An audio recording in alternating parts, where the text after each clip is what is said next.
او د دې پالیسي مو وکته نو چې دی څه وایي نو هغه ښه وایي او بقایا خو چې کوم څه ویلي د نور ګورنمنټ نو هغه لکه کارونه یې کړي دي خو کرپشن ډېر دی یو څیز په شل جوړېدو دی 50 اغوستي او دی چې کومه خپله پالیسي عمران خان ویلي نو هغه باندې موامین کړي نو چې مخکې څه کېږي د ده ګورنمنټ په موږ چې څه کېږي دا نور به موږ یو ځل یې ازماوئ لکه او جي ډېره مننه ډېره مننه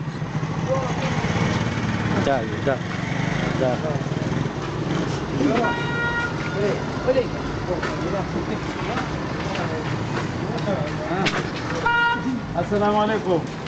وعلیکم السلام اور بچاله ورکې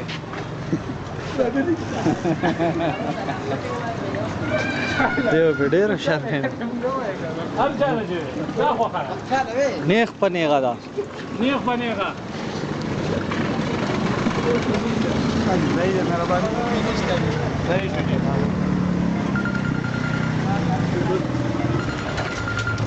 السلام علیکم څنګه اوس بچاله ورکې ولې څه وجه ده ما دغه کوم دپاره ډېر خدمت کړی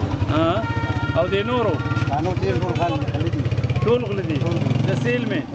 مولانا صاحب هم ان پی ما ټول ډېر اشاره تم څه وایي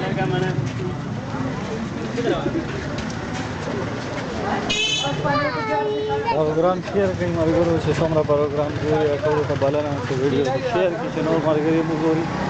تاسو رات موږ کتل غواړو او خپل ووټ هم موږ سره پوسټ کوي بابا نه تاسو کوي السلام علیکم کاکا وعلیکم السلام بخیر علی څنګه حال خیر دی طبیعت ته ښه دی ډېر د خدای فضل دی څنګه چلې ووټ بچاله ورکې ووټ خو به دې دغه له ورکوم دا نمونه کړي هغه څه دی ډاکټر صاحب ډاکټر صاحب اولې څه وجه ده بس دغه وجه ده چې اجر دی چې ډېر خلک ورسره وو او هغه پرېښودی وو څه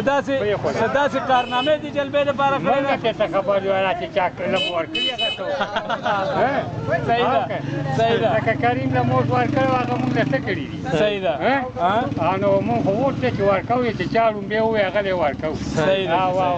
صحیح ده چې ته وایې نو تا نه دی درکړو زه نه وایم پخپله ته به ووټ استعمال خپله ته به دغه دی او ګنې نه به دا خو صوبایي ووټ دی که نه ډاکټر صاحب خو صوبایي ووټ دي قومي کسان دې که د دې نه هم خبر یم چې راته السلام علیکم څنګه حال دی خیر دی ووټ بچاله ورکې ډاکټر صاحب له ورکوه واده انشاءالله ځکه چې هغه ډېره جز دی او لکه خدمت نه دی کړی کار ورکړی ډېر سړی څومره وایي که نه هغه کوي لکه په عاجزۍ باندې تاسو ووټ ورکوئ هغه په عاجزۍ باندې څه کارنامه یې جلبې دپاره کړې ده کارنامه خو نشته خو لکه چې څه ضرورت وي نو دا منډه وایي که نه مثلا څه ضرورت راشي د خدای لپاره پښتنو ځانونه وپېژنئ تاسو دپاره خو به ځان له پیغمبر نه راځي مونږ اوس هم په تاړه تحصیل باندې ووټ ورکوو دا ډېر د افسوس